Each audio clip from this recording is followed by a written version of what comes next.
Nous sommes à Washington. Dans les dossiers du bureau central se trouve une histoire si étrange qu'elle ne peut pas être classée. C'est l'histoire d'une poignée de gens qui, au cours d'une étrange nuit, ont stoppé une vague de panique et de chaos. Alors que le vol A de la patrouille côtière de Travis Field retournait à la base, que le vol quotidien à destination du Japon devait passer par le grand cercle arctique, et qu'en mer, la marine et les gardes-côtes maintenaient leurs gardes habituels, de l'équateur à l'Arctique, les radars balayaient le ciel avec leurs yeux qui ne dorment jamais.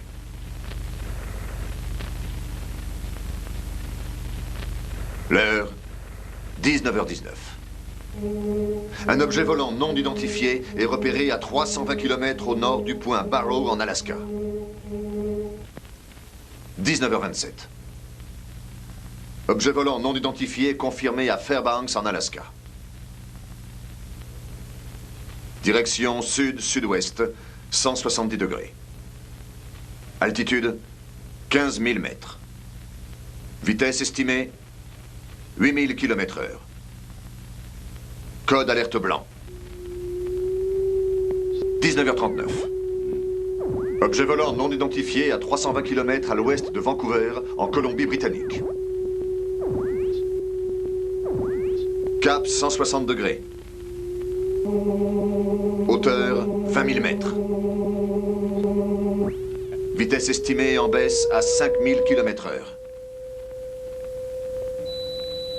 Code alerte jaune.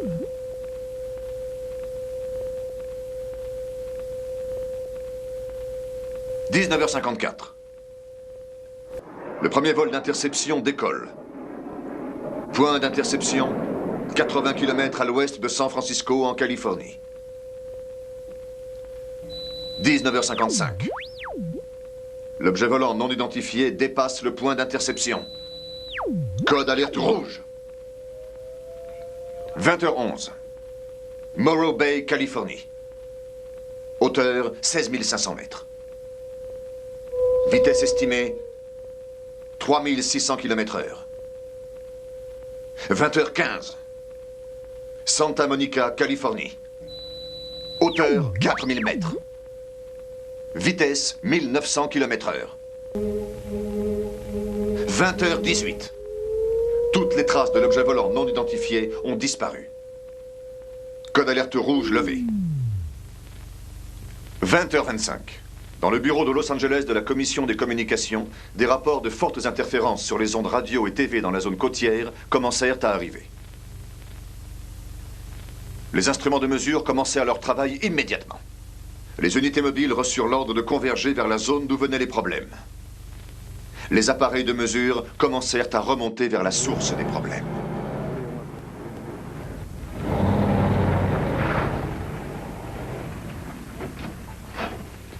Unité mobile 1, Hazen à l'appareil. Secteur Océan et Baconway. Interférence puissance 2. Position 27 degrés. À vous. Mobile 1, ici Centrale, bien reçu. À vous. Mobile 7 à Centrale, à vous. Allez-y, Mobile 7. Ici Mobile 7, je suis entre Centre Pacifique et Beach 4. Interférence puissance 3. Position 39 degrés, à vous. Ici Centrale, tenez-vous prêts. Terminé. Mobile 1 et Mobile 7, ici Centrale. Point d'interception estimé à 5 km au nord de Surf. Je répète, 5 km au nord de Surf. Répondez. Ici Mobile 7, reçu. Ici Mobile 1, reçu. Mobile 7, bien reçu, on y va. Ok, Charlie, on y va.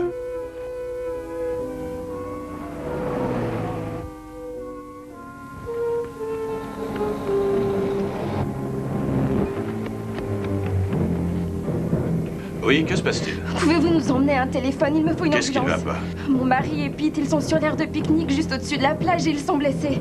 C'est un véhicule du centre. Je vais les prévenir d'ici. Mobile 1 à Centrale, à vous. T'as compris quelque chose, Charlie? Non, pas un mot. Mobile 1 à Centrale, je ne vous reçois pas, répétez. Je pense qu'ils nous reçoivent. Mobile 1 à Centrale. Envoyez une ambulance entre Beach et Surf. C'est une urgence, 2 hommes blessés, confirmé. Terminé. Je suis sûr qu'ils ne vont pas tarder. Qu'est-il arrivé? C'est horrible. Un homme nous a attaqués. Qui? Je n'en sais rien. Il avait une combinaison plongée. Je vous en prie, dépêchez-vous, ils sont blessés. Charlie, attends ici, je vais aller voir un peu ça. Ok.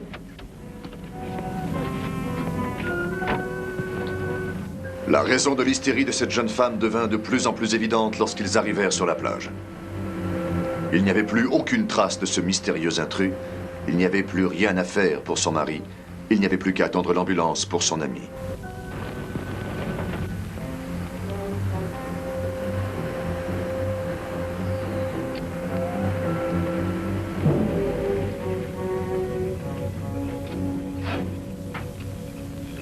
Salut les gars. Comment va? On est en train de faire le nécessaire maintenant. Que s'est-il passé là-bas? La police a emmené la fille et un des gars au commissariat. Qu'est-il arrivé à l'autre? Ils l'ont emmenée à la morgue, c'était son mari. C'est la zone où on doit faire nos recherches. 44.7. Appelez le central si vous trouvez quelque chose. Charlie, attrape le récepteur et va sur la plage. Je l'ai. Je te récupère d'ici 1 heure environ.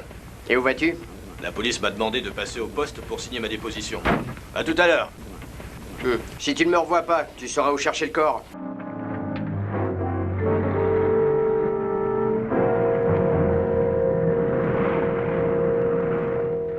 Comme je vous l'ai dit, on venait de commencer à manger vers 8 heures et on a entendu quelque chose qui faisait du bruit. J'ai levé la tête, mais je n'ai rien vu.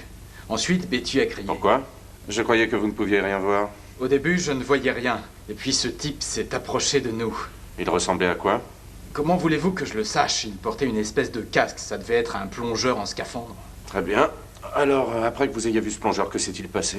Eh bien, nous nous sommes levés. Ed, le mari de Betty, lui a crié de s'arrêter. Mais il a continué son chemin. Je n'ai jamais rien vu de pareil. Il ne disait rien, il continuait à s'approcher. Ensuite, il vous a attaqué. On ne lui en a pas donné l'occasion. Ed a attrapé un bout de bois et essayé de le frapper. Il l'a touché, mais même ça ne l'a pas arrêté. C'est tout ce dont je me souviens. Ce n'est pas parce qu'un homme se balade qu'il faut le frapper. Vous ne semblez pas être facilement impressionnable. Comment vous sentiriez-vous si un type casqué avec des tuyaux partout vous fonçait dessus dans le noir? Écoutez, je sais que ça paraît un peu dingue, mais il n'y avait pas de tête dans ce casque. Pas de tête. Pas de tête du tout. C'est la vérité. Je crois que vous avez besoin d'un café. J'ai besoin de rien. Lieutenant, si ça ne vous dérange pas, je dois récupérer un de mes hommes à la plage. Très bien, merci d'être venu, Hazen. Désolé de vous avoir dérangé. Pas de problème, à plus tard. À vous aussi. Bon, reprenons l'histoire au début. Vous connaissiez bien le mort? Et sa femme? Betty et moi étions à l'école ensemble. Je connaissais Eddie depuis 1 an. Depuis combien de temps étaient-ils mariés? À peu près 1 an. Son mari n'était-il pas plus âgé qu'elle? Je ne sais pas. Mais vous m'avez dit que vous étiez à l'école avec Madame Evans. Vous n'avez jamais parlé de choses personnelles? Oui, en effet, elle a dit qu'il était plus âgé. De combien? 15, 20 ans. Quelle différence est-ce que ça fait? Voilà, ce n'était pas si difficile que ça. Où habitez-vous? Au 629 Est à Palm Court. Pourquoi? C'est là qu'habitent les Evans, n'est-ce pas? Oui, je loge chez eux. Ah bon. Madame Evans est une belle femme. Je me trompe? Qu'essayez-vous de me dire?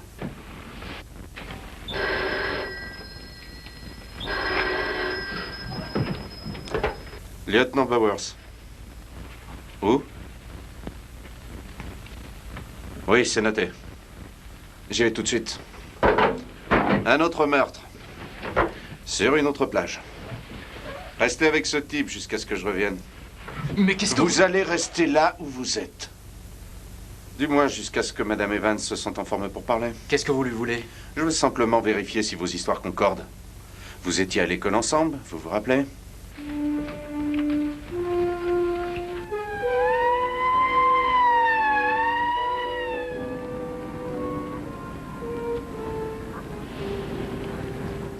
Il n'y a aucun témoin? Non, aucun pour l'instant. Il manque quelque chose? Je crois pas, lieutenant. La caisse n'a pas été touchée. Faites-moi un inventaire dès que possible. Et pour les empreintes? On y travaille justement, lieutenant.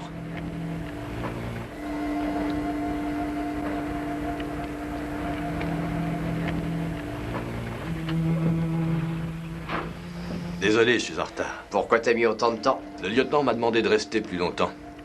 Alors, les nouvelles? Ça ressemble à une histoire de cœur. Jolie femme, mari plus âgé et jeune locataire.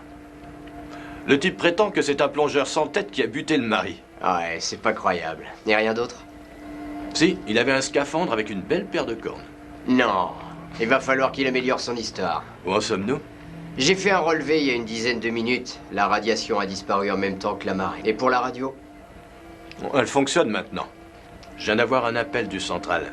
Ils ont dit que l'unité 7 a relevé quelques radiations au nord-est. C'est reparti pour un tour. Monte. En route.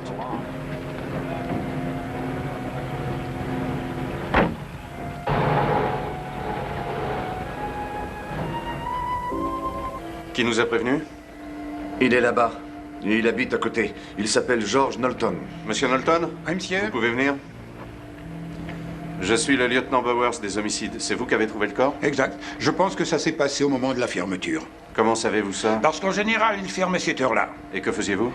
J'étais à la maison en train de regarder la boxe à la télé quand tout a commencé à se détraquer. Je ne vois pas le lien.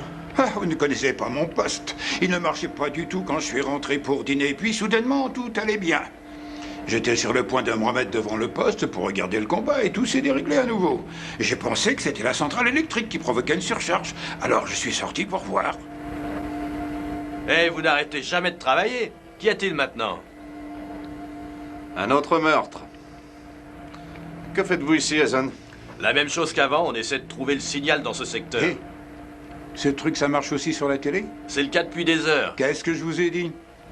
Qu'est-ce qu'il y a? Il semblerait que sa télé ne fonctionne pas. Au moins, on sait qu'on est sur la bonne voie. Comment ça s'est passé avec le gars? Il ne change pas d'histoire. Un type qui n'a pas de tête. Bon, j'y vais. Salut. Salut. Allez, Charlie, on y va.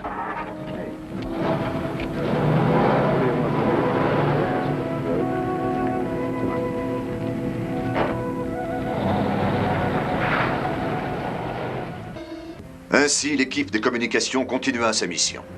Traquer la source de ces mystérieuses interférences. Par le biais de relevés précis établis par les unités mobiles et les unités fixes, il fut déterminé que les interférences se déplaçaient en direction du nord-est. À 22h34, le central avait localisé la source des interférences comme étant les puits de pétrole Huntington. Les unités 1 et 7 reçurent l'ordre de s'en approcher.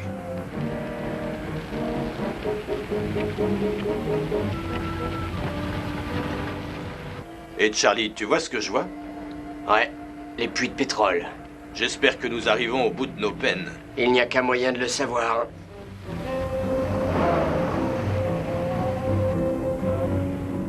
Ouais. Écoutez, sergent. 2 meurtres et une explosion dans le même secteur. C'est quand même un peu gros. Allez, on peut pas tout mettre sur le dos de ce type.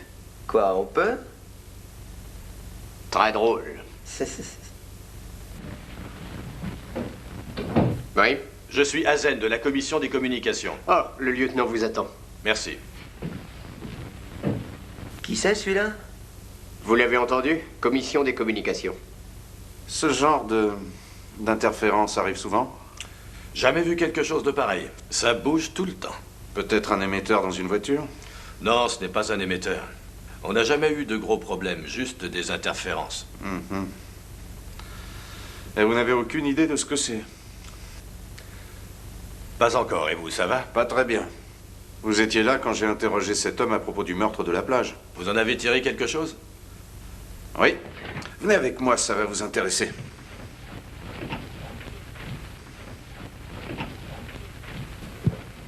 Je vois, vous avez presque fini. Merci, vous pouvez y aller. Vous êtes certaine que l'homme ressemblait à ça? Qu'est-ce que tu en dis, Betty? C'est à peu près ça, mais je pense que les tuyaux étaient un peu plus bas. Vous maintenez toujours qu'il n'y avait pas de tête à l'intérieur? Oui, absolument, lieutenant. Et vous? Eh bien, il faisait noir, je ne pourrais pas le jurer. Merci, ce sera tout. On peut s'en aller maintenant? Oui, pour l'instant. Mais restez chez vous, j'aurai peut-être besoin de vous demain. Nous y serons. Allons-y, Betty.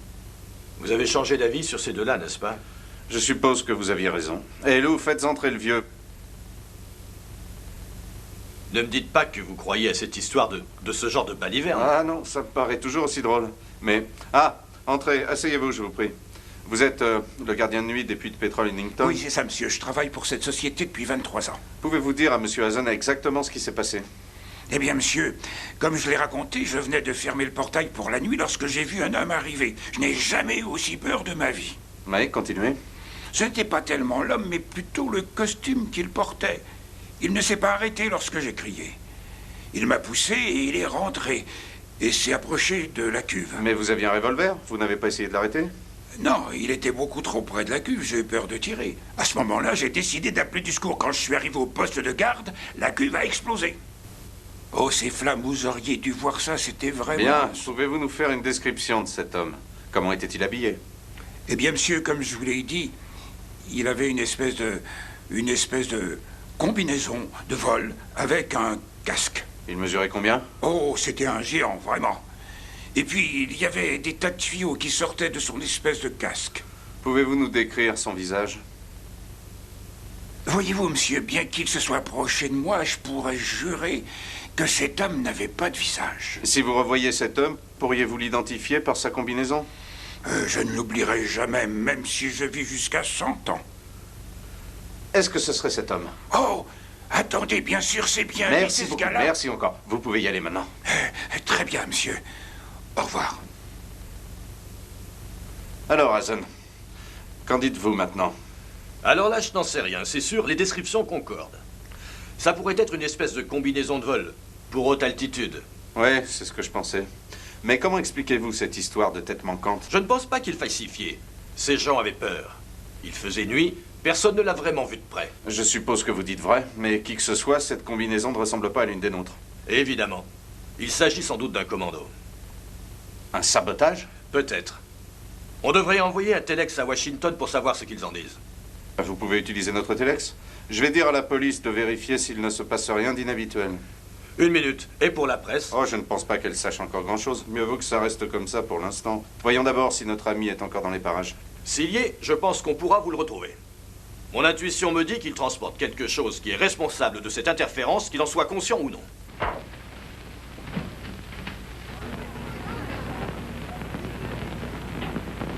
Ouais. Dis-leur qu'on refait la une. Ils ont relâché le garçon et la fille. Comment veux-tu que je le sache? Le lieutenant pense qu'un type en combinaison de vol a buté le mari. Non. Non, il n'y a aucune chance. Aucune chance d'avoir l'exclusivité sur la photo. Tu l'envoies à tout le monde demain matin. Il y a un type de la commission des communications avec lui. Je te rappelle tout à l'heure s'il y a du nouveau. D'accord.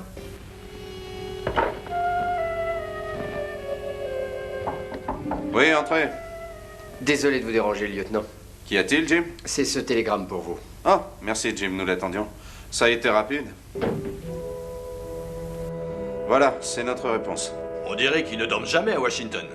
Il y a écrit qu'il faut contacter le major Andrews chez le docteur Wyatt, directeur de l'Institut Griffith. Il est un peu tard. Je vais quand même les appeler. D'accord, j'en profiter pour appeler le central. Bonne idée.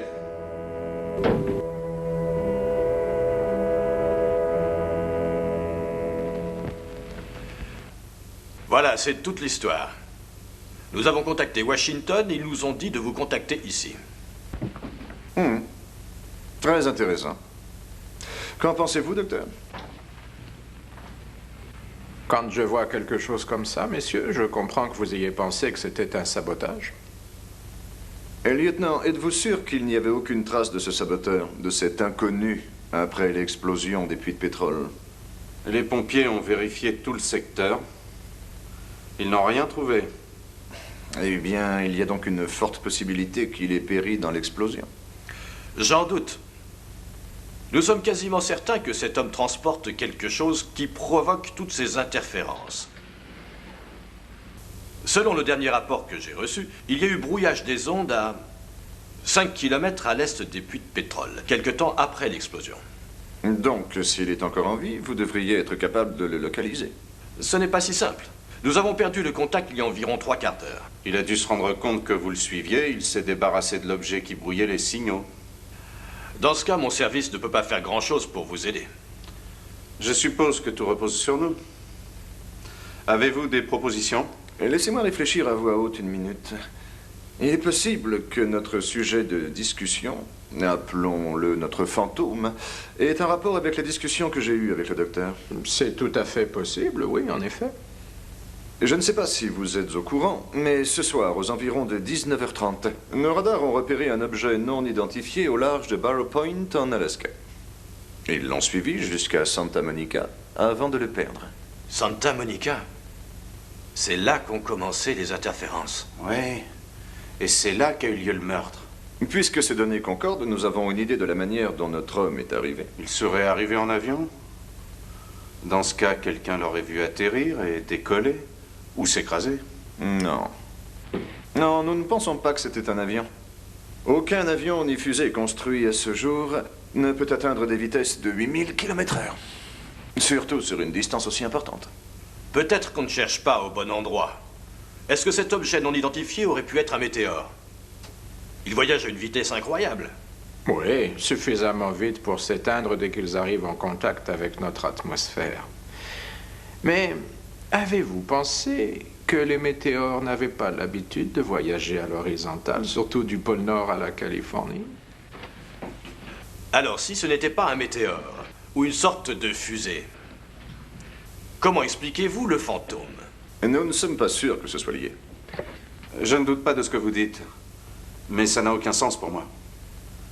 Un saboteur expérimenté ne se serait pas montré. Ce type se balade dans un costume de singe, en tuant les gens. Excusez-moi, Dr. Wyatt, y a-t-il un lieutenant Bowers ici? Oui, c'est moi. Qu'y a-t-il, mademoiselle? Il y a Monsieur Wakeman du Chronicle qui désire vous voir. Wakeman? Que veut-il encore? Il n'y a qu'un moyen de le savoir. Lieutenant, laissez-moi vous présenter mon assistante Barbara Rendell. Enchanté. Enchantée. C'est Madame Rendell, lieutenant? J'en reviens tout de suite. Barbara, vous connaissez le major? Bien sûr. Et voici monsieur... Hazel, je travaille pour les communications. Comment allez-vous? Vous travaillez plus tard que d'habitude ce soir, Barbara. Oui, mon mari donne un cours tard ce soir et il n'a pas pu venir me chercher plus tôt. En plus, j'avais du travail à finir au labo. Au moins, il y a des gens pour vous tenir compagnie. D'accord. Je n'aurais pas dû venir. Mais j'ai besoin de votre opinion sur le meurtre de la plage et vos services ne veulent rien me dire. Écoutez, Wakeman, arrêtez de me harceler. Il n'y a rien à dire. Si vous avez eu un entretien avec Madame Evans et son locataire, vous en savez autant que moi. Ouais, mais ça n'explique pas ce type sans tête. Allons, qui est-ce? Je n'en sais pas plus que vous. Vous voulez dire que vous avez laissé partir ces deux suspects sans le savoir? J'en crois pas un mot. Je les ai crus. Alors vous devez avoir une sacrée bonne raison. Je parie que vous essayez de trouver le rapport avec l'autre meurtre. Bon, lieutenant, ne me le dites pas. J'arriverai bien à avoir mon histoire. Oh, au fait, si vous voulez connaître le dénouement de l'histoire, lisez le Chronicle demain matin. Vous attendez. Oui, c'est ça. Voulez-vous une cigarette? Appelez Charlie dans le mobile 1 et demandez-lui de me prendre ici. Alors, vous avez trouvé quelque chose? Non, nous faisions le topo à Barbara. C'est incroyable que vous ayez réussi à faire le lien entre tout ça. Détrompez-vous, Madame Rendell.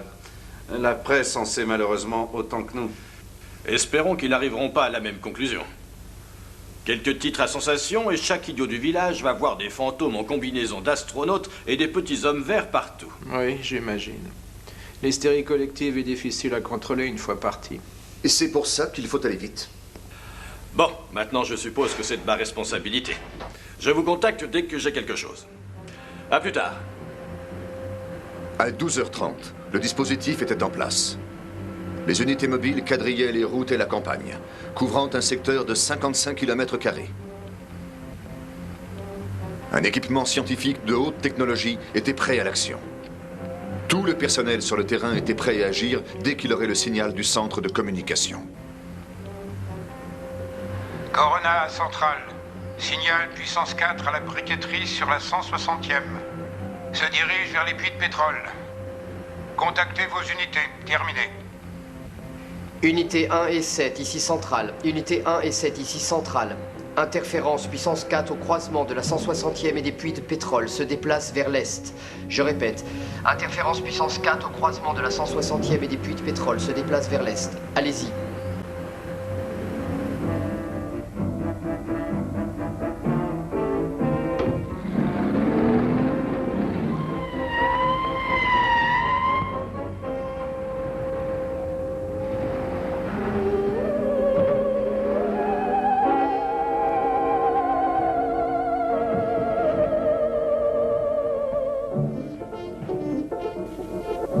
Ah, Joe, je vois que tu es là. Je suis arrivé, je branche le matériel. Que se passe-t-il à Zen? Le problème vient de ce J'ai secteur. apporté le compteur Gégère. Merci, docteur. C'est assez loin des puits de pétrole. Trop loin pour que le compteur fonctionne. Je pense qu'on ferait mieux de se séparer. D'accord, lieutenant. Vous deux, allez par là et vous deux par ici. Venez avec moi, docteur. Et vous, Walkman, vous ne bougez pas d'ici.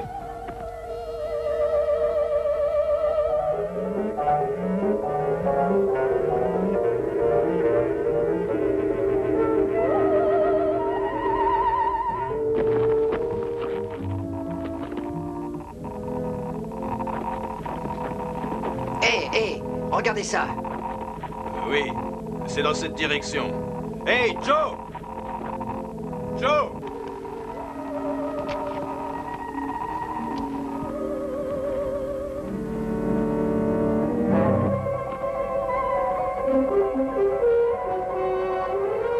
AZ! Hé, AZ! 603! Ça module fort. Ça vient de là, docteur.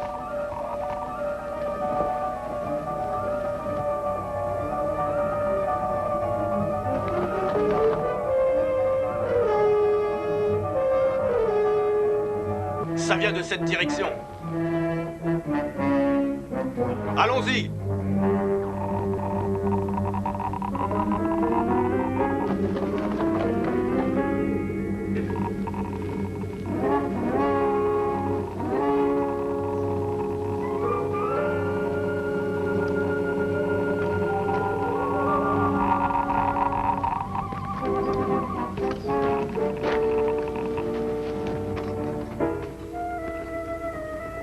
C'est par là. Venez.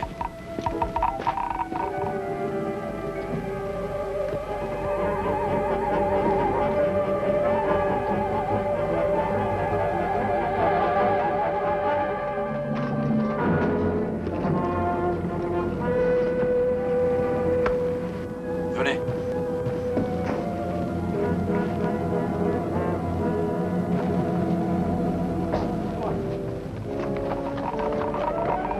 C'est de plus en plus fort.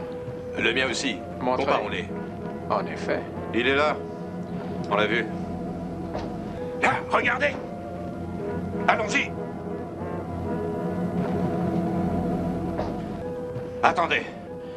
Il doit être quelque part par là. Oui, mais il faut arriver à passer. Ouais. Là! Attention! Venez! Faut lui barrer la route! Vite, venez! Par ici!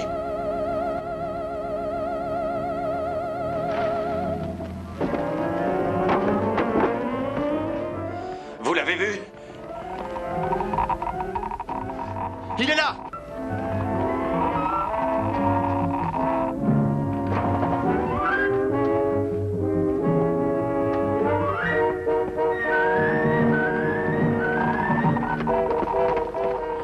Il s'est enfermé. Il est coincé. Vous avez 10 secondes pour sortir et vous rendre. Je compte. 1, 2, 3, 4, 5, 6, 7, 8, 9, 10. On y va. Rendez-vous. 2 hommes pour me courir.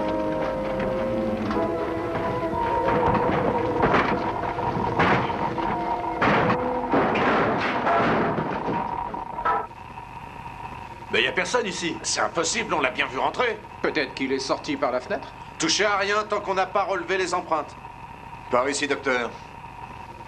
Il a laissé sa combinaison et son casque. Dépliez-la que je puisse prendre une bonne photo. C'est hors de question. Bah pourquoi pas? Pour votre information, c'est un compteur Gégère et ça veut dire pas de touche. D'ailleurs, vous devriez attendre dehors. J'ai un travail à faire. Et nous aussi, j'ai le regret de vous dire que le nôtre passe en priorité. Il n'y a aucune radiation émanant du casque. Mais regardez ça. C'est donc ça qui a tout brouillé. Charlie, tu sais où on peut trouver une boîte en plomb rapidement? L'unité 7 doit en avoir une. Ils sont devant.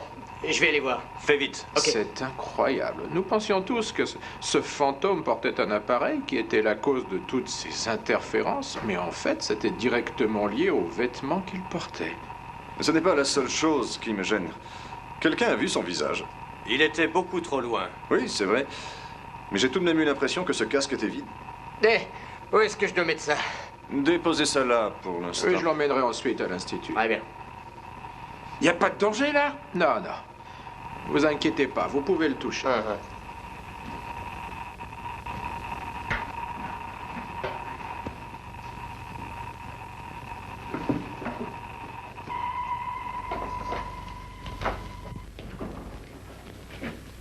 Alors? Pas de trace de lui. Les policiers fouillent encore le secteur. Ils cherchent quoi? Personne ne sait à quoi il ressemble. Ne parlez pas trop vite, Major. Le journaliste a réussi à prendre une photo de lui. J'ai réussi à lui emprunter la pellicule et je l'ai envoyée au QG pour qu'il la développe. Envoyez-nous les tirages dès que vous pourrez. D'accord. Lieutenant, vous êtes sûr que vous ne voulez pas nous accompagner? Nous allons faire quelques tests au labo. J'aimerais bien. Mais vous vous rappelez la situation, je dois attraper ce type. Tenez-moi au courant. Ce sera fait.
Bonsoir, docteur. Nous étions sur le point de rentrer à la maison quand vous êtes arrivé. Bonsoir, Barbara. Bonsoir, Bill. docteur. Je vois que nous sommes arrivés juste à temps. Il y a du nouveau? Beaucoup de bruit pour pas grand-chose, en fait. Major, vous connaissez le mari de Barbara? Oh, bien sûr. Comment allez-vous? Bien. Et toi, joli petit chien, tu es curieux, hein? Il s'appelle comment? C'est une chienne. Vénus. Oh, Bill, je suis désolé d'avoir à vous demander ça, mais quelque chose d'important vient d'arriver. Peut-on vous emprunter Barbara pour une petite heure? Eh bien, je suppose Non, bien sûr. Chérie, pourquoi n'irais-tu pas faire les courses? Voilà la liste. Le supermarché est ouvert toute la soirée. D'accord, amusant comme travail. À plus tard, chérie. C'est gentil. Je vais garder Vénus avec moi. Encore merci, Bill. Bonsoir. Bonsoir. Oh, attendez, je vais vous aider à la porter. Merci, docteur. Là, doucement. Attention à vos doigts. Attention, ne le faites pas tomber. Vénus, reviens ici! Viens ici, Vénus!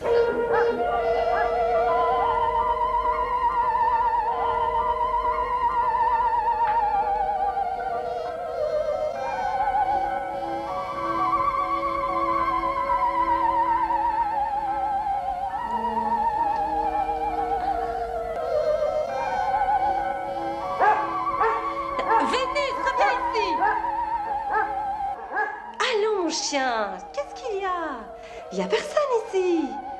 Regarde, tu vois, il n'y a personne ici, mon chien. Allez, viens. Tu sais très bien que tu n'as pas le droit d'être ici. Vénus, tais-toi. Ah, allez, viens, ma fille.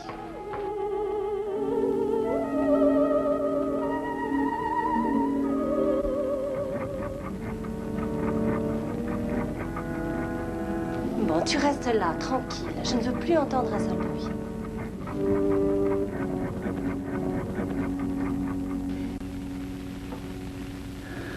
Vous aviez raison, docteur. Il n'y a d'empreinte nulle part. Qu'est-ce que c'est que ça? Surtout ne touchez à rien. Vous devriez mettre des gants. Notre ami, Monsieur X, a abandonné ses affaires à la raffinerie. Vous voulez dire que vous avez eu ces vêtements sans On l'attraper? peut dire ça, en effet.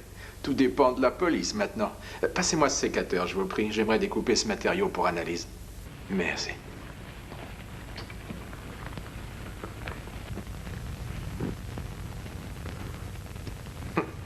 Ça ne coupe absolument rien. Je viens juste de l'acheter. Tenez, essayez avec ce couteau.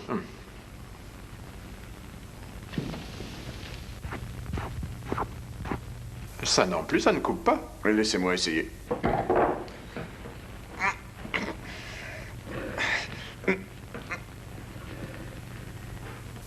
Ce tissu est plus résistant que le nylon. Pourquoi ne pas essayer au-dessus d'un bec benzène?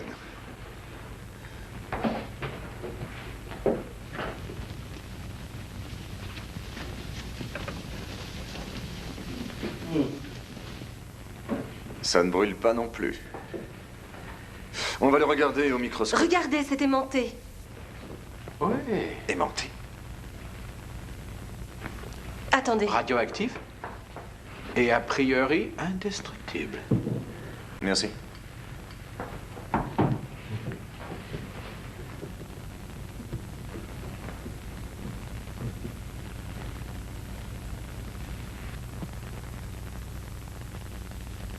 Qu'est-ce qui ne va pas? Je n'en sais rien. Regardez la trame de ce tissu.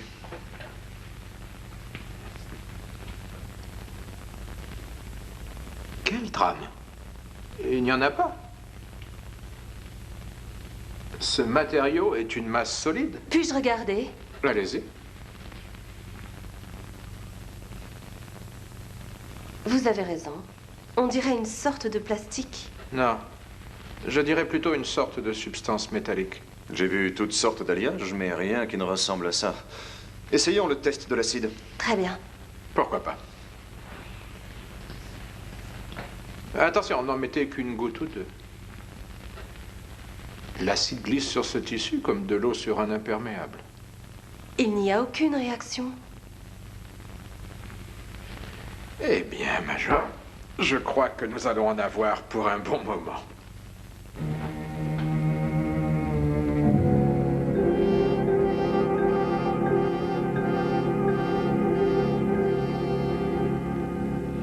Nous avons trouvé. Le casque n'est pas radioactif, mais la combinaison l'est. Mais il n'y a aucun doute. Cette combinaison a été spécialement conçue pour des altitudes supérieures à 20 000 mètres. Normalement, à cette altitude, le sang humain bouillirait et ferait doubler le volume du corps, ce qui serait mortel, bien sûr. Je vois. Elle résiste à la pression et à la décompression. De plus, elle doit être tellement chargée qu'elle peut fonctionner dans une zone sans atmosphère. Bon, voyons ce qui reste dans ce système respiratoire. Comment vous en sortez-vous? Eh bien, le gaz contenu dans le réservoir du casque est composé de 11% de méthane. Du gaz ordinaire? Quel est le reste de la composition? C'est là que je rencontre un problème. Je n'arrive pas à déterminer le reste. Ça ne réagit pas au test habituel.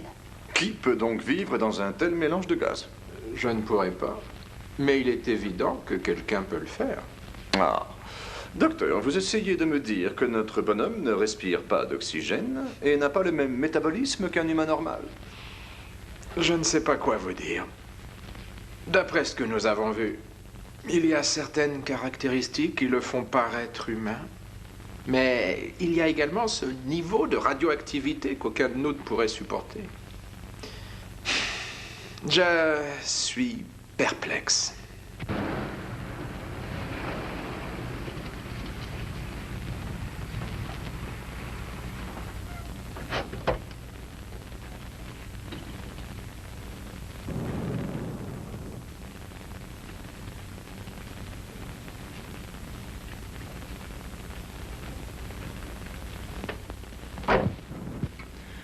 Je crois que la réponse est dans le casque. Il doit en avoir besoin pour survivre.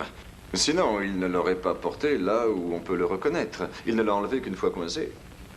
Si ce que vous dites est vrai, comment peut-il vivre sans casque maintenant? Voilà ce que j'en pense. Parfois, un patient sous respiration artificielle peut survivre pendant plusieurs heures après avoir été débranché. Exactement. Dans ce cas, le même principe s'applique ici. Tôt ou tard, il devra récupérer son appareil respiratoire. Ou il mourra. Je ne comprends pas. Écoutez, j'ai une idée. Si nous ramenions cette tenue là où il l'a laissée. Il tentera peut-être de la récupérer. Oui, Dr. Wyatt. Oui, il est là. Oh, merci. Bonjour, Major. Vous êtes toujours dessus? Non, nous n'avons rien trouvé. La photo? Attendez une minute. Il dit que la photo prise par le journaliste n'a rien donné. C'est ce dont j'avais peur. La radioactivité a dû brûler l'émulsion. Allô? Non, non, nous n'avons trouvé aucune empreinte sur ces vêtements. Et de votre côté? Ah, quel dommage. Allô? Veuillez ne pas quitter, s'il vous plaît. Nous non plus, nous ne savons pas quoi penser. Vous avez des nouvelles des gars de communication? Espérons qu'ils trouveront quelque chose. Major, excusez-moi. Oh, un moment, oui. C'est Monsieur Wakeman du Chronicle. Il insiste pour vous voir. Un moment, où est-il? Je lui ai dit de vous attendre à la réception. Très bien. Allô? Oui, c'est notre ami de la presse.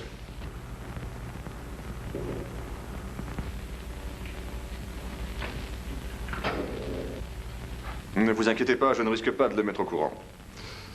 Du moins, tant que nous n'avons rien de tangible. D'accord. À plus tard. Bon, je suppose que je devrais voir ce journaliste. Voulez-vous venir, docteur? Pourquoi pas?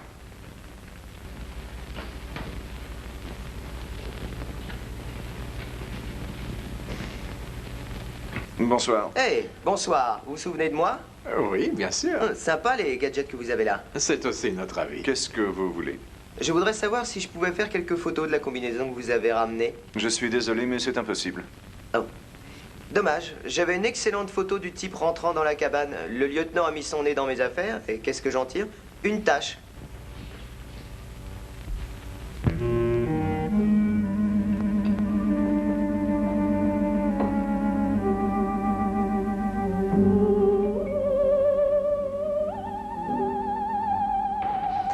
Est-ce que c'est vous, docteur?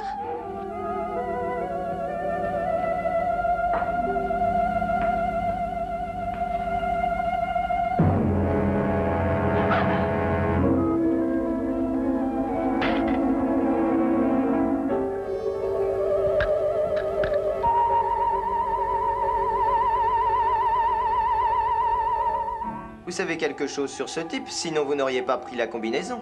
Eh bien, disons que nous sommes un peu curieux.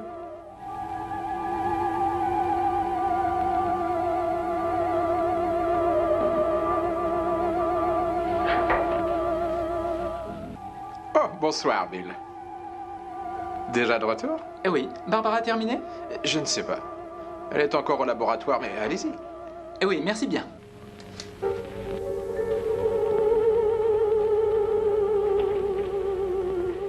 Barbara? Barbara, tu es là? C'est moi. Bill, écoute-moi bien. Je ne suis pas seule. Il y a quelqu'un ici avec moi. Je ne peux pas le voir. Il a fermé la porte et il a gardé la clé. Barbara, je vais défoncer la porte. Non, Bill, ne fais pas ça. Va chercher de l'aide. Vous voulez dire que j'ai fait tout ce trajet pour rien? Je crains bien que oui. Alors, bonsoir. Oui. Bonsoir, monsieur Wakeman. Messieurs.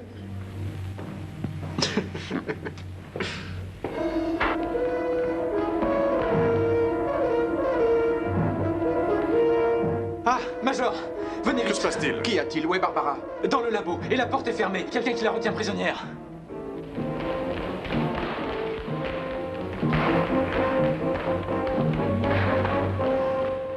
Je croyais que la porte était fermée à clé. Elle l'était. Elle est partie. Allez voir à l'entrée principale. C'est la seule manière de sortir oui, d'ici. Et nous l'aurions vue en arrivant. Alors elle doit être toujours dans Nous le devrions bâtiment. nous séparer. Je monte sur le toit. Barbara! Barbara! Barbara! Barbara!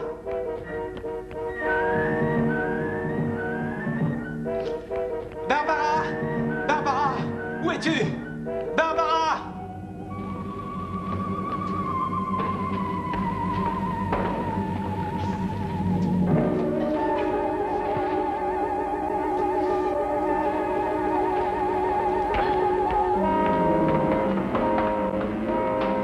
Barbara! Barbara! Barbara! Barbara! Où es-tu?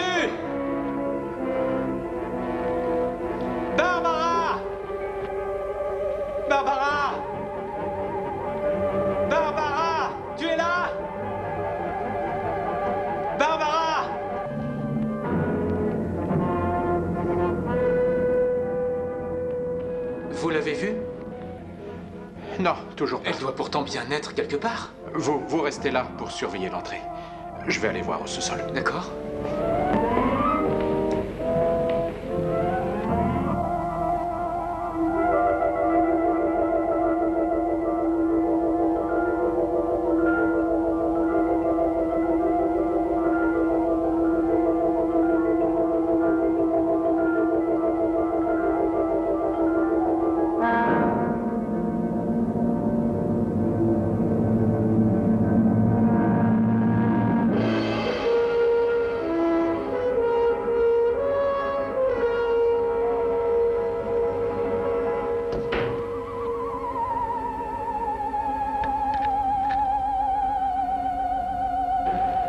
Alors? Elle n'est pas là-haut. Où est le docteur? Il est allé au sous-sol. Ah, le voilà. Vous ne l'avez pas vu? Non. Appelons la police. Oui, on ne peut pas attendre. On ne sait pas ce qui peut lui arriver. Non, non, calmez-vous. Nous faisons tout ce que nous pouvons. Mais elle a dit qu'elle était enfermée. Qu'elle ne pouvait pas voir qui était là. Vous avez une explication à ça? Non. Pas encore. Venez. Mais...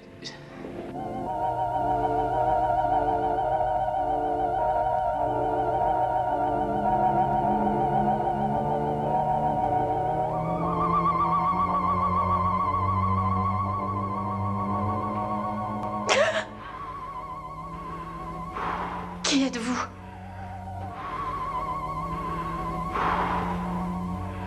Ne m'approchez pas. Je vous préviens, ne m'approchez pas. Non!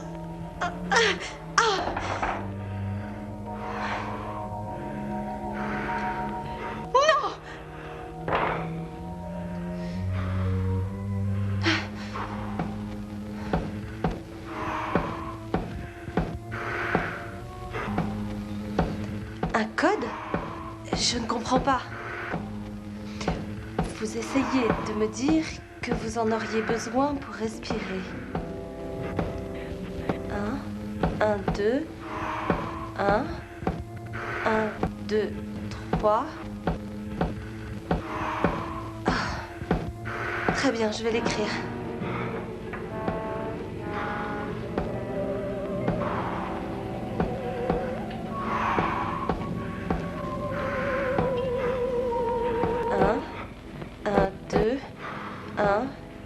Un, deux, trois.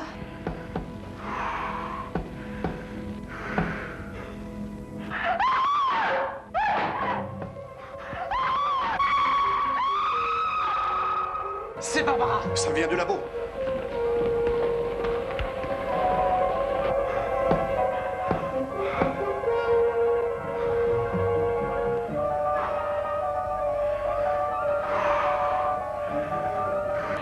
Non, s'il vous plaît, ne faites pas ça. Elle est là-dedans. Barbara! Vite, je peux voir ses mains avec l'infrarouge. Essayez encore la porte, je suis sûre qu'elle est ouverte. Barbara, ça va? Oui, ça va. Je le cherche, je viens de le voir et il doit être encore ici.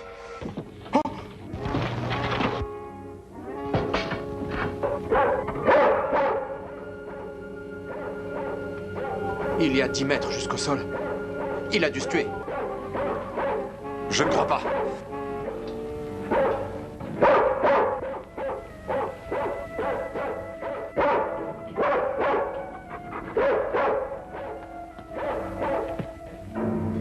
Oh, c'était terrifiant. Je ne pouvais pas le voir, je ne savais pas quoi faire. Venez! La combinaison se désintègre. C'est incroyable.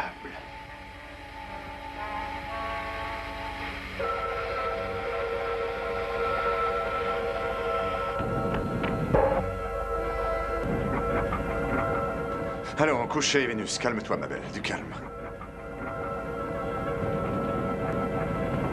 Couchez.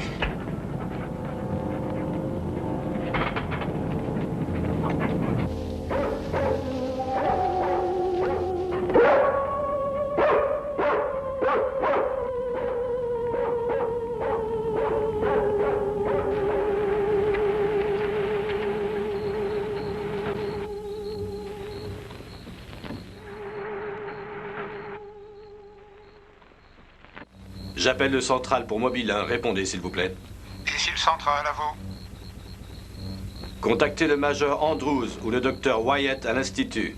J'aimerais parler à l'un d'eux. Bien reçu, tenez-vous prêt, Mobile 1. Docteur Wyatt, j'écoute. Ah, oui, monsieur Hazen. Oui, nous y travaillons toujours. Oui, c'est très passionnant, mais toujours rien de concret. Vous avez du neuf? Les interférences sont à peu près terminées. Nous avons quelques signaux qui viennent de l'observatoire, mais je pense qu'ils sont issus de la combinaison que vous examinez. Oui? Le lieutenant Bowers ne devrait pas tarder à arriver. Bien sûr. Et combien de temps vous allez mettre? Ah, j'attends.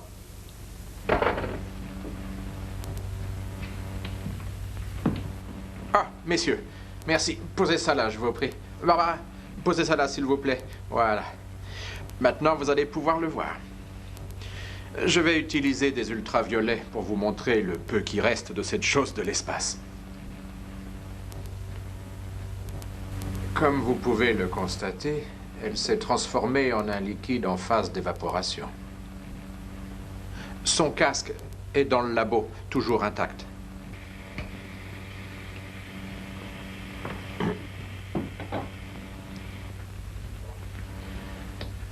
C'est incroyable. La radiation de cette combinaison serait fatale pour un humain normal. Oui, bien sûr. Et de plus, notre système respiratoire ne pourrait jamais assimiler les gaz que nous avons trouvés dans cet appareil. Il nous faut donc supposer que notre soi-disant Monsieur X transporte son atmosphère avec lui. Non, mais... Excusez-moi, mais vous éveillez ma curiosité. Pourquoi parlons-nous de cette chose comme d'un être, alors qu'elle était invisible? Dans des conditions normales, oui. Mais n'oublions pas que Madame Rendal a tout de même vu l'empreinte d'un pas ainsi que la main d'un homme sous rayons ultraviolets. Comment expliquer ça? Je ne sais pas, mais le corps humain se compose de plusieurs éléments à base de carbone. Ainsi que du charbon. Oui. Maintenant, supposons que nous ayons la même structure organique que ce Monsieur X et qu'à la place du carbone, nous mettions de la silice. La silice, c'est du verre. Exactement. Il est alors possible que le corps composé de ces éléments et exposé à notre atmosphère devienne finalement invisible. Si je comprends bien votre pensée, vous êtes en train de nous dire que ce n'est pas un être humain? Je n'ai pas dit ça. Bien au contraire. Toutes les preuves nous suggèrent l'opposé. Un super-humain avec une intelligence supérieure. Comment pouvez-vous le savoir? Premièrement, Madame Rendal a bien vu une main, comme la nôtre. 4 doigts, ainsi que le pouce. C'est un être doté d'intelligence. Il vient d'un monde qui a su développer un transport spatial suffisant pour lui permettre de voyager jusqu'à la Terre. Nous n'avons rien de ce genre. Nous ne pouvons même pas atteindre une autre planète de notre système solaire. Ça pourrait expliquer l'objet volant non identifié que nos radars ont détecté il y a quelques heures. Ma théorie est la suivante. Ce vaisseau spatial, ou quoi que ce soit d'autre dans lequel il est arrivé, fonctionne selon un principe de propulsion magnétique et non atomique. Et quelque part là-haut, les conditions atmosphériques ont fait que la gravité de la Terre a attiré le vaisseau vers elle. Il est tombé dans l'océan et après, il a dû réussir à atteindre le rivage. Vous pouvez vraiment capter n'importe quelle interférence? Même si le signal est très faible?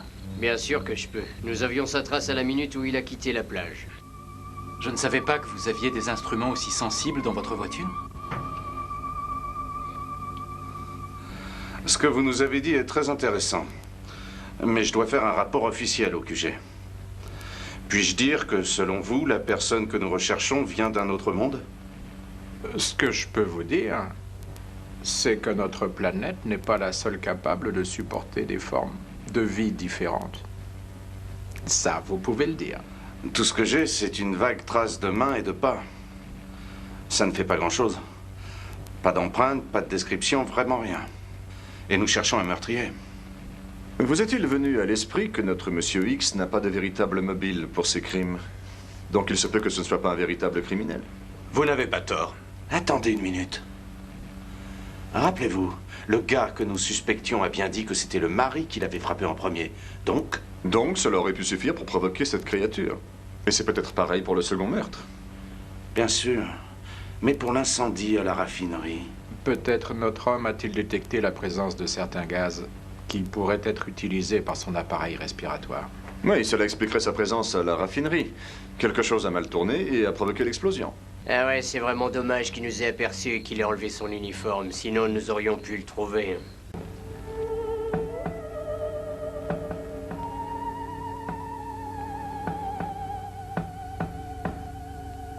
Non, il n'a pas dit un seul mot. Mais je pense qu'il essayait de me transmettre un message. Il tapait un code. Je l'ai écrit ici. Montrez-moi ça, s'il vous plaît. Ça n'a aucun sens. Peut-être est-ce basé sur un système mathématique que nous ne connaissons pas. Mais s'il essayait de nous dire quelque chose, pourquoi s'est-il enfui?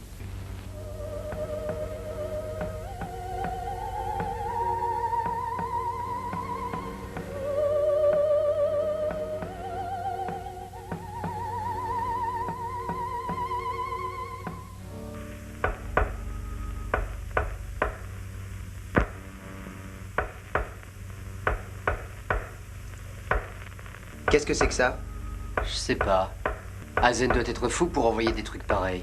Je le crois bien. Essaye de le contacter. Ouais. Centrale à Mobile 1, répondez s'il vous plaît. Mobile 1, ici Centrale, répondez. Mobile 1, ici Centrale, répondez s'il vous plaît. Eh, c'est le central qui appelle.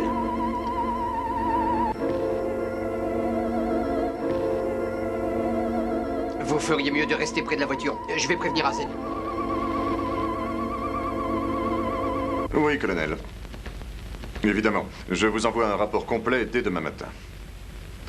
Oui, merci. Oh, et encore désolé de vous avoir dérangé si tard. Bonsoir, monsieur.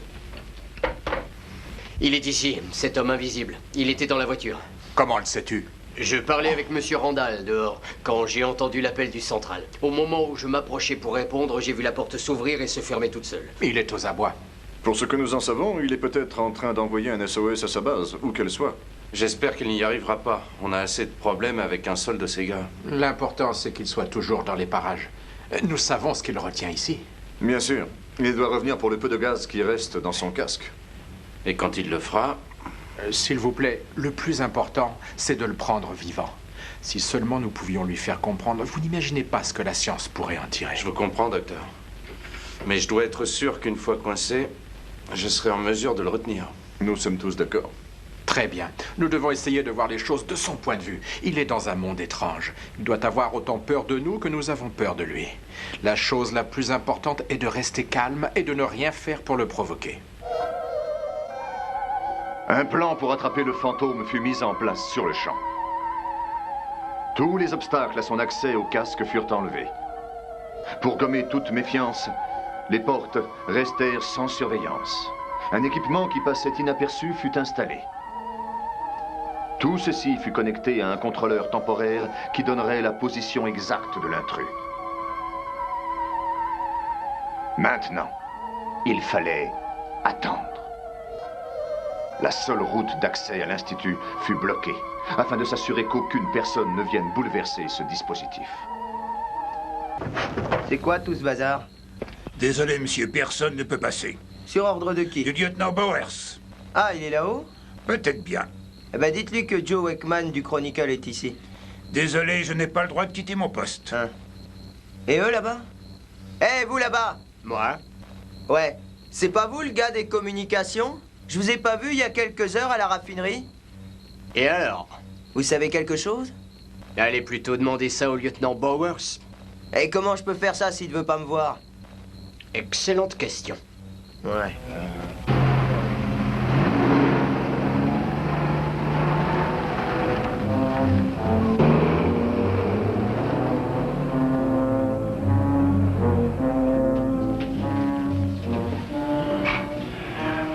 Non, il est 4h moins le quart. Il prend vraiment son temps. Le temps ne coûte rien. Oui, mais combien de temps on peut attendre assis sur une chaise? Toute l'année s'il le faut. Pourvu que cette mise en scène fonctionne. Ça marchera, sauf s'il vole entre les fils. Je ne prendrai pas de pari. Eh bien, si rien ne marche, nous aurons toujours Vénus pour nous aider. Je suis sûre qu'elle l'avait senti, et c'est pour ça qu'elle a fait tout ce cinéma.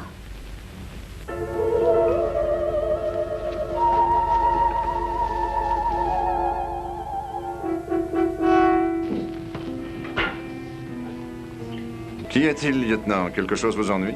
Oh non, non, je pensais simplement à la réaction du public.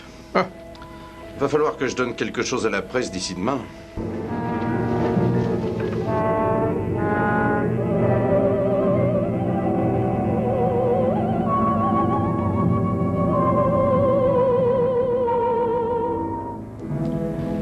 Vous savez, depuis l'enfance, j'ai toujours voulu être pilote. Puis, après avoir obtenu mes ailes et effectué 75 missions, je pensais avoir tout vu. Mais maintenant, je sais que je n'ai rien vu. C'est lui, l'entrée de service. Allons-y. Du calme, doucement.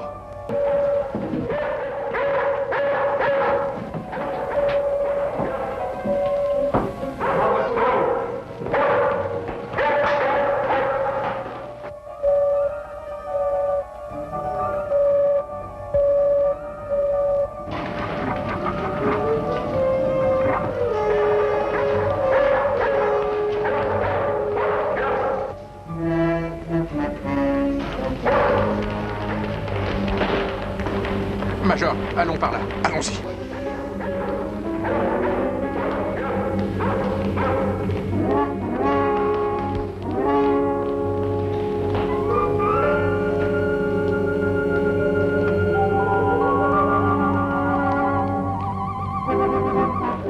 Hey, lâchez-moi! Ici, on le tient.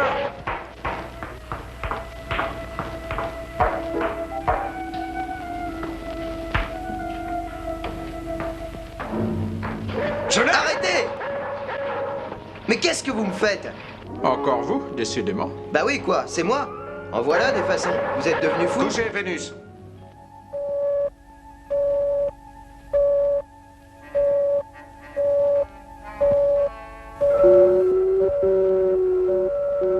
Comment êtes-vous entré? Quelle importance?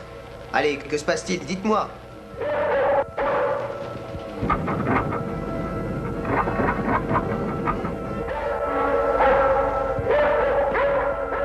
Bon, d'accord, lieutenant, dites-le lui. Je vais réactiver le signal.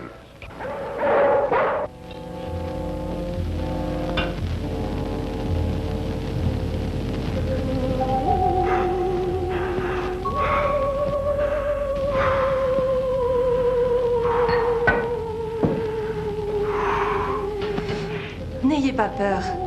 Nous voulons que vous viviez. Est-ce que vous me comprenez? Pouvez-vous me parler?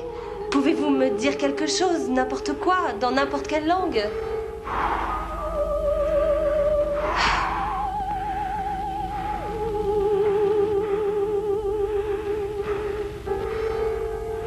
Écoutez-moi tous. Il est au labo avec moi. Il est au labo avec moi. Vénus, tais-toi! La porte n'est pas verrouillée. Dépêchez-vous, il a du mal à respirer. Je ne pense pas qu'il tiendra longtemps. Et s'il vous plaît, ne laissez pas Vénus l'attaquer. Entrez doucement. Du calme, Vénus.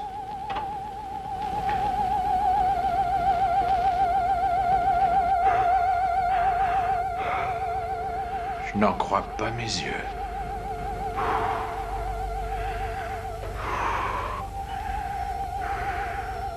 Personne ne vous veut de mal. N'ayez pas peur de nous. J'ai essayé de le raisonner. Il me semble qu'il comprend, mais il ne peut pas parler. Attendez une minute, je vais essayer son code. Je crois que je m'en souviens.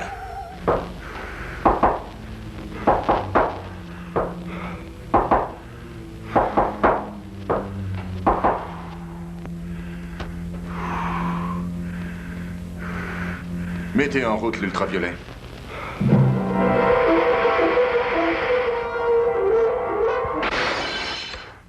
Pauvre idiot, vous lui avez fait peur.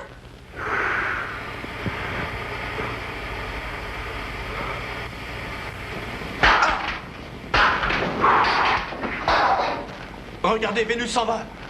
Suivons-la. Vite.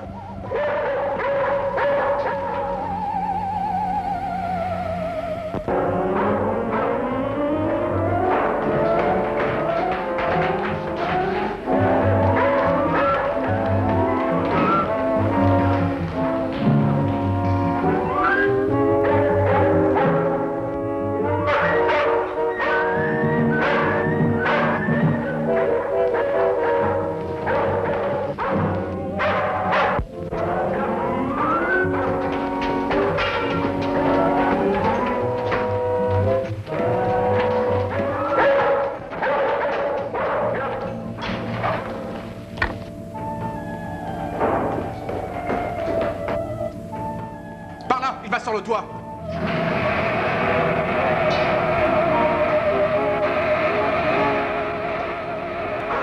La coupole est fermée.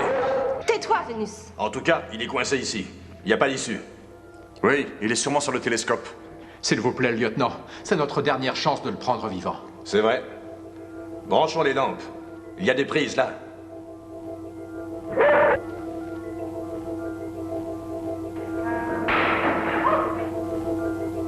Et regardez là-haut.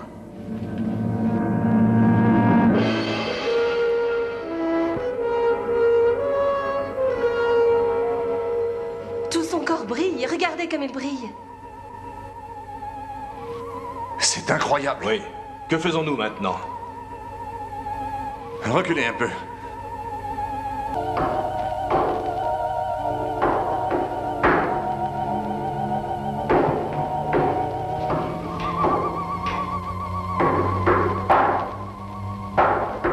Extraordinaire. C'est encore le code. Regardez, il essaie de parler, mais aucun son ne sort de sa bouche. Regardez Vénus. On dirait qu'elle l'entend. Oui. Les chiens entendent des sons que nous ne percevons pas. Celui-ci doit être au-delà de notre fréquence. Que peut-il bien dire?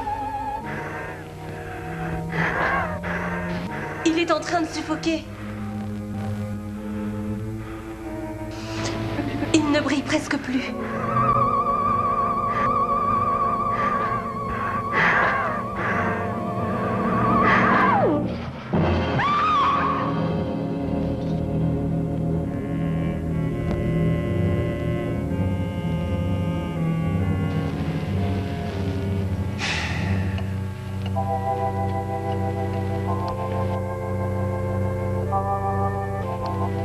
Nous n'avons plus besoin de ces lampes. La mort l'a rendu visible, à l'image de n'importe quel corps.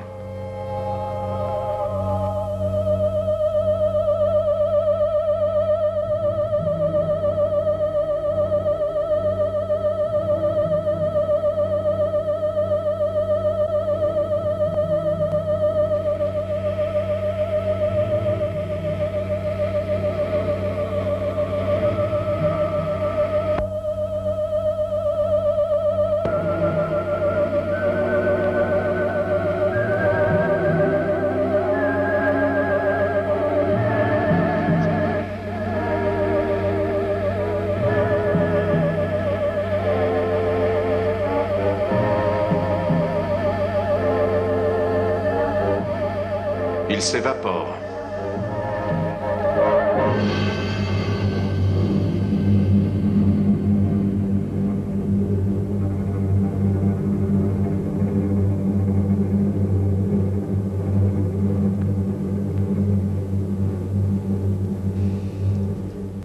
Après être venu de je ne sais où, juste là devant nos yeux, son corps est passé par les phases finales de la vie.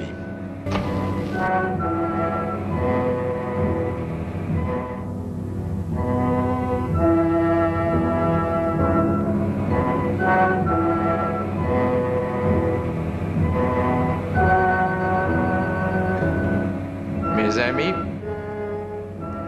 il fait jour.